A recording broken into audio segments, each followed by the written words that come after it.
এই যে দেখুন, আসলে আমরা জানি না যে শোকেসের চাবিগুলো কিভাবে বানানো হয়। আসলে এই শোকেসের যে চাবিগুলা, এই চাবিগুলা প্রত্যেকটা আবার আলাদা, আলাদা বানানো হয়। এই যে চাবিগুলার জয়েন্ট লাগানোর জন্য পেলেন সিট আলাদা, এবার রডটা যে লাগানো হয় রডটা হলো আলাদা। এইগুলো আসলে প্রত্যেকটা প্রোডাক্ট আলাদা, আলাদাভাবে কাটা হয়।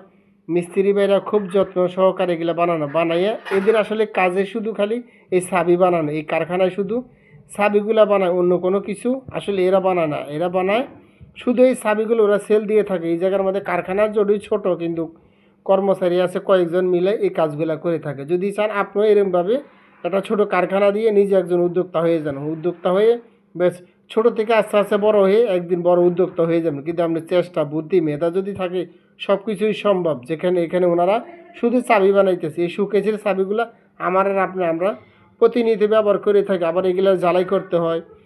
প্রত্যেকটা শোকেসের চাবিকে একসাথে সিরিয়াল করে বসাইয়া জ্বালাই করে প্রতিটা প্রোডাক্টকে আলাদা আলাদাভাবে ঝালাই করে এগুলো সুন্দর করে ঘষা মাজা করে তারপর বাজারে সেল দেওয়া হয়। আসলে ওনাদের হাতের ছোঁয়ায় এই রডের যে চাবি দ্বারা রূপান্তরিত হয়ে যায় আলহামদুলিল্লাহ।